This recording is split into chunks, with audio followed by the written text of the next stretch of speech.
Lionsgate has gone and done something interesting with a series of movies that they have in their catalog that are musically based, and they are the Music Makers series. This first volume of Music Makers series includes 4 releases: Beyond the Sea, Ray Charles's Ballad in Blue, the Buena Vista Social Club, and A Man Called Adam. Now, what makes these different from their previous releases is the fact that they're all in kind of a themed packaging, which has a very nice kind of 50s lounge theme, if you will, to it. There's even a vinyl record worked into the cover artwork. But each of them also comes with a music CD, which I was very excited about at first because I thought this was a great way to get some really cool additional music to add to my collection.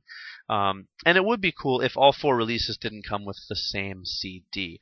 Each of them comes with the Music Makers Volume 1 CD, which includes 5 tracks: Mac the Knife by Bobby Darin, I Got a Woman by Ray Charles, I Want to Be Wanted by Sammy Davis Jr., Veinte Años by Omaro Portuondo, apologies for the pronunciation there, and Beyond the Sea by Bobby Darin. So these are some great songs, and they're a nice little CD sampler to have in your collection. But again, all 4 movies come with the exact same CD, and I think rather than doing that, Lionsgate might have been smarter to include brand new music with each disc, because it makes purchasing the entire collection as a whole much more of a no-brainer. If you already own some of these movies, there's really no reason to go back and purchase any more than just the one that you might not have, or one to get the music sampler. And with the ability to download music off iTunes at will these days, just having a CD sampler isn't quite enough to make a purchase worthwhile. Therefore, I think if you could have gotten the entire collection with what would amount to a 20-track compilation CD, that might have been a little bit more interesting for fans of the music. But as it is, that's how the releases are structured.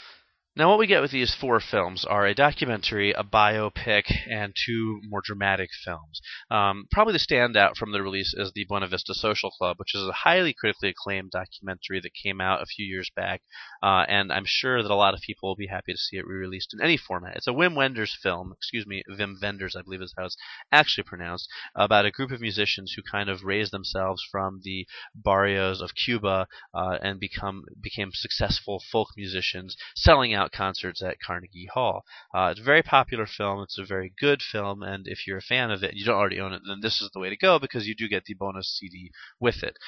Next up, you have Beyond the Sea, which is Kevin Spacey's sort of pet project about the life of Bobby Darin. It also stars Kate Bosworth, John Goodman, and Bob Hoskins, and it's a decent enough film, but it's really nothing particularly exciting. Then we have Ray Charles' Ballad in Blue, which actually is Ray Charles' acting debut. Now, Ray Charles wasn't really known for his acting as much as he was his music, but he does a decent job in this black and white film, and fans of the musicians will probably be interested to see this movie again. Plus, the DVD, this bonus CD, is a nice little added feature if this isn't something you already own on DVD, which I think a lot of people probably don't. And then finally, we have A Man Called Adam, which is a Sammy Davis Jr. movie about jazz, which actually features a lot of impressive musicians and artists and actors in the cast, including Louis Armstrong, Ozzie Davis, Cicely Tyson, Frank Sinatra Jr., Mel Torme, and Peter Lawford. So another black and white drama film. If you're interested in jazz or any of the actors or musicians involved in this film, this is a nice DVD CD release. But unless you've watched the film and are a fan, I don't know that's necessarily the kind of movie I would recommend that you run right out and pick up. So that's the first volume of the Music Makers releases from Lionsgate. It's an interesting experiment. I'll be curious to see how successful it is for them. And I think it's a neat idea, as I do think there's a particular audience for this type of music and movie combination. I just wish they put a little more thought into the compilation of the songs and the music CDs that are included with the discs.